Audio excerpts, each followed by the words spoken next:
Ang dahilan kung bakit tila hangin ka lang sa kanya at kung bakit binabaliwala ang iyong presensya ay dahil masyado kang bukas. Wala kang misteryo, wala kang hamon, at ang masakit na katotohanan, masyado kang madaling makuha. Ang pinakamalaking pagkakamali ng isang lalaki ay ang gawing mundo ang isang babae sa halip na siya ay maging bahagi lamang nito. Kapag ang buong araw mo ay umiikot sa paghihintay ng kanyang tugon, sa pag-aabang ng kakarampot na atensyon, ibinibigay mo sa kanya ang lahat ng iyong kapangyarihan. At tandaan mo ito, walang babaeng rerespetuhin sa lalaki na walang sariling direksyon. Ang mga lalaking hinahabol at pinag-aagawan ay hindi yung mga nagpapanggap na mahirap makuha. Sila ay totoong mahirap makuha. Bakit? Dahil abala sila sa pagtatatag ng sarili nilang kaharian. Ang nais ng isang babae ay makisabay sa iyong paglalakbay, hindi ang maging tanging dahilan ng iyong paghinga. Kung kaya mong talikuran ang iyong trabaho, ang iyong mga prinsipyo at ang iyong disiplina para lang suinod ang bawat kapritsyo niya, ang mensaheng ipinaparating mo ay ito: wala akong halaga, kaya ikaw na lang ang gagawin kong dahilan para mabuhay. Nakakaumay iyon, nakakawala ng respeto. Ang lalaking hinahabol ay iyong lalaking buo ang loob. Hindi siya humuhugot ng lakas sa papuri ng iba. Alam niya ang kanyang halaga kahit walang pumapalakpak. Kapag hindi siya kinausap, tuloy ang buhay. Kapag nagbago ang ihip ng hangin at damdamin ng babae, mananatili siyang nakatindig. Sa mundong puno ng pag-aalinlangan, ang hinahanap nila ay isang sandigan.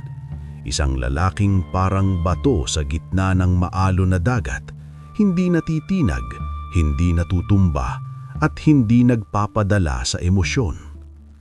Huwag kang matakot na mawala siya. Iyan ang sikreto.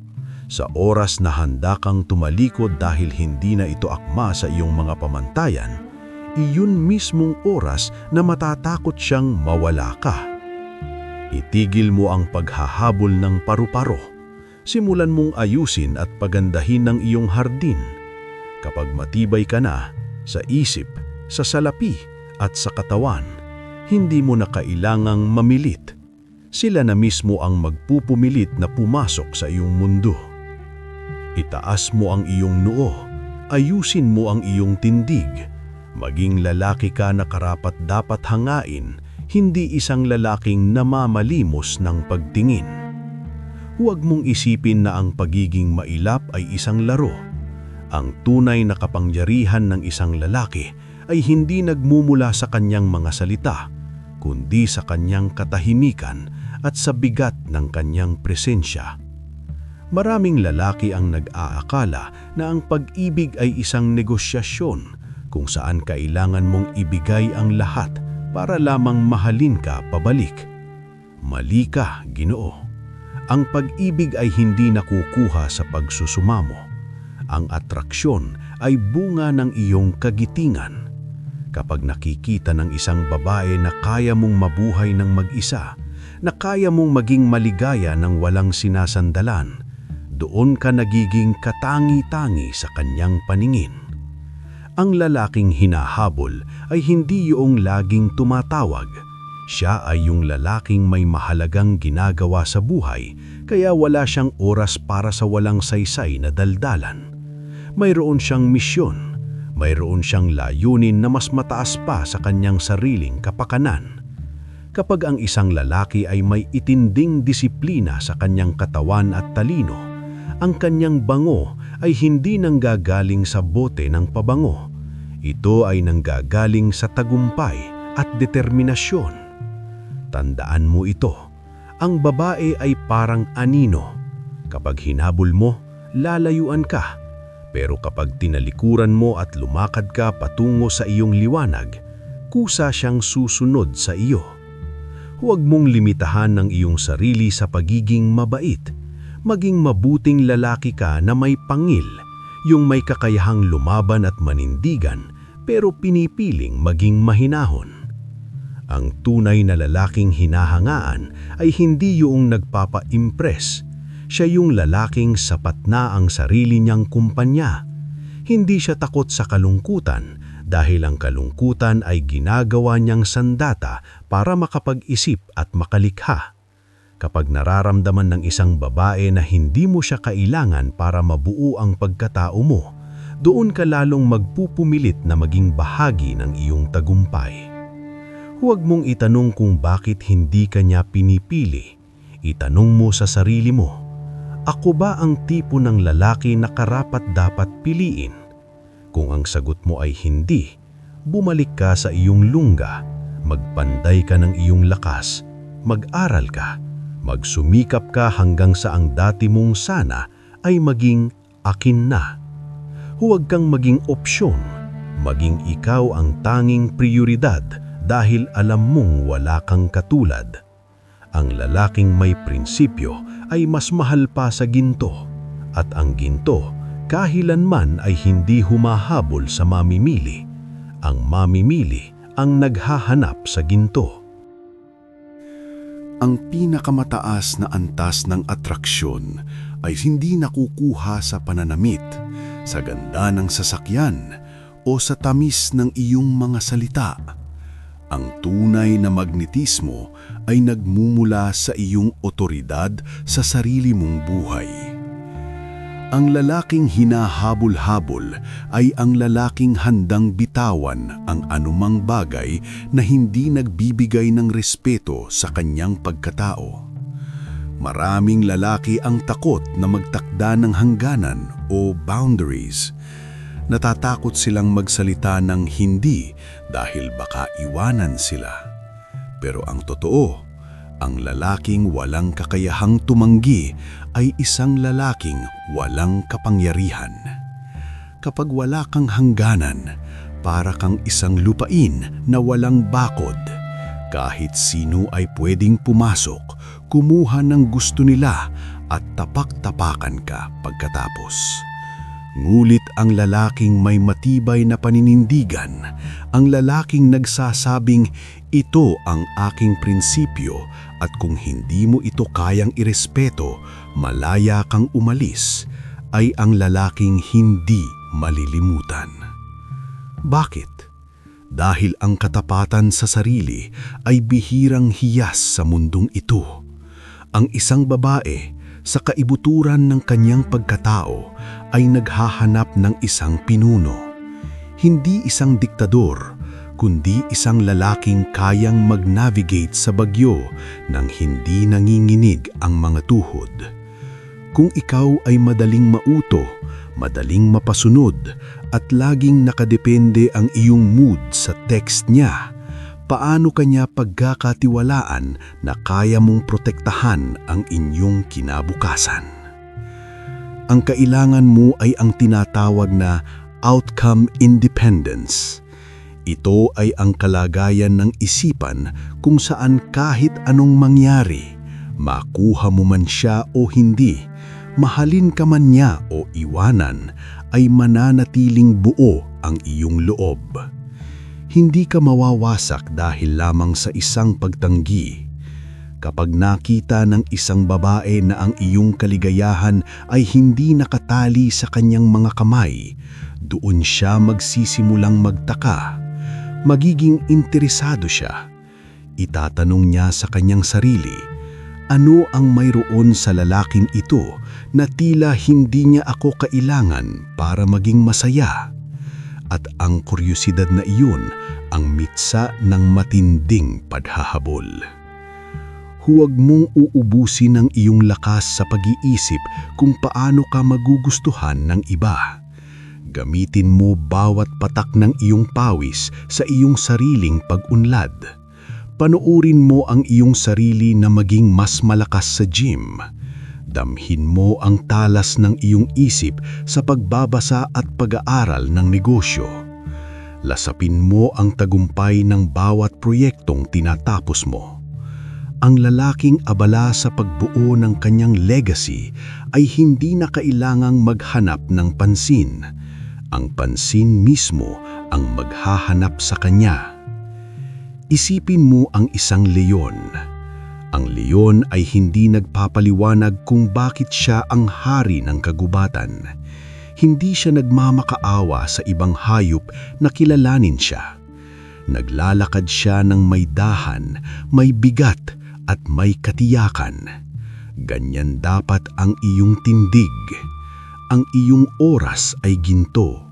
Ang iyong atensyon ay isang premyo.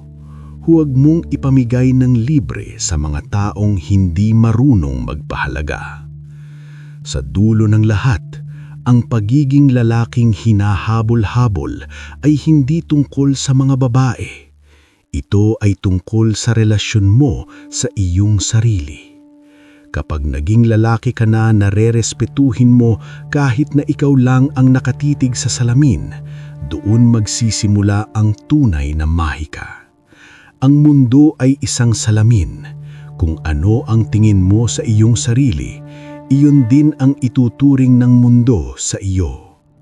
Kaya simula sa araw na ito, itigil mo na ang pagiging tagahanga. Simulan mong maging bida sa sarili mong kwento. Huwag kang tumingin sa kaliwa o sa kanan. Tumitig ka ng direkta sa iyong layunin. Ang mga tamang tao, ang mga tamang pagkakataon, at ang babaeng karapat-dapat sa iyo ay kusang susulpot sa iyong tabi habang abala kang umaakyat sa tuktok ng iyong bundok. Manindigan ka, magsumikap ka, maging dakila ka. Huwag mong akalain na ang paglalakbay na ito ay nagtatapos sa pagkakaroon ng atensyon mula sa kanila. Ang tunay na misteryo ng isang lalaking hindi makalimutan ay ang kanyang kakayahang maging misteryoso sa gitna ng ingay. Sa mundong ito na lahat ay nakapaskil sa social media, ang lalaking nananatiling tahimik tungkol sa kanyang susunod na hakbang ay ang lalaking kinakatakutan at rerespetuhin. Bakit ka nila hahabulin kung alam na nila ang lahat tungkol sa iyo? Kung bawat galaw mo ay nakastory, kung bawat hinaing mo ay nakapost, at kung bawat tagumpay mo ay hinihingan mo ng palakpak sa ibang tao. Ang lalaking hinahabol ay parang isang malalim na karagatan. Makikita nila ang ganda sa ibabaw, pero hindi nila alam kung gaano kalalim ang iyong itinatago. Ang iyong katahimikan ay isang uri ng kapangyarihan. Ito ay nagbibigay ng puwang para sa kanilang imahinasyon, at sa imahinasyon nagsisimula ang pagkahumaling. Ngulit tandaan mo, Ginoo, ang pagiging high value ay hindi isang maskara na isinusuot mo lang kapag may kaharap kang magandang babae. Ito ay isang habambuhay na sumpa at biyaya. Ito ay ang pagpili sa disiplina kaysa sa tanandaliang aliw. Ito ay ang pagpili sa sakit ng pag-iensayo kaysa sa tamis ng katamaran. Kapag ang isang babae ay nakakita ng isang lalaki na kayang kontrolin ang kanyang sariling mga pagnanasa, nakikita niya ang isang lalaki na kayang mag-alaga ng kinabukasan. Ang kontrol sa sarili ay ang pinakamataas na anyo ng maskulinidad. Huwag kang maging biktima ng nice guy syndrome. Ang pagiging mabait na walang kakayahang maging mabagsik ay hindi kabutihan, ito ay kahinaan. Ang tunay na lalaking hinahangaan ay iyong may kakayahang maging mapanganib, may kakayahang lumaban at may kakayahang manindigan, ngulit pinipiling maging maamo at mapagmahal sa mga taong karapat-dapat. Iyan ang balanse na hinahanap ng kalikasan. Ang isang lalaking kayang magbigay ng seguridad hindi lang sa pisikal kundi pati sa emosyonal na aspeto. Tingnan mo ang iyong mga kamay. Gamitin mo yan para bumuo, hindi para mag-scroll lang sa cellphone mo habang naghihintay ng validation. Ang iyong oras ay ang iyong pinakamahalagang puhunan.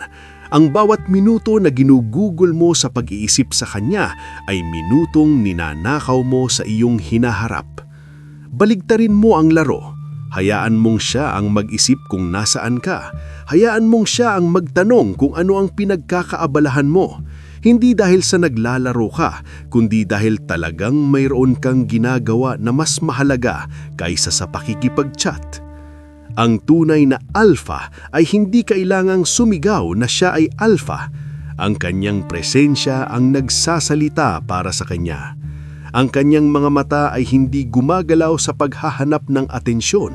Ang kanyang mga mata ay nakapako sa kanyang bisyon. Kapag naging ganito ang iyong disposisyon, mapapansin mo ang pagbabago sa paligid mo. Hindi mo na kailangang magmakaawa para sa isang date. Hindi mo na kailangang mag-isip ng pick-up lines. Ang buong pagkatao mo ang magsisilbing magneto na hihila sa mga tao patungo sa iyo. Sa huli, ang lalaking hinahabol-habol ay ang lalaking handang mawala. Ang lalaking hindi takot sa pag-iisa dahil alam niyang ang kanyang sariling kumpanya ay sapat na. Kapag hindi ka natakot na maiwan, doon ka palang magiging tunay na malaya.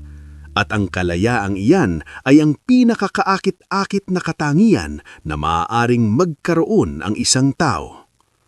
Tumayo ka ng matuwid. Huwag kang yuyuko sa sinuman maliban sa may kapal. Maging hari ka sa sarili mong mundo at ang reyna ay kusang matatagpuan sa tabi ng iyong trono, hindi dahil hinabol mo siya, kundi dahil naging karapat-dapat ka sa kanyang pagsunod. Ito ang landas ng tunay na lalaki. Malupit, matuwid, at walang kompromiso.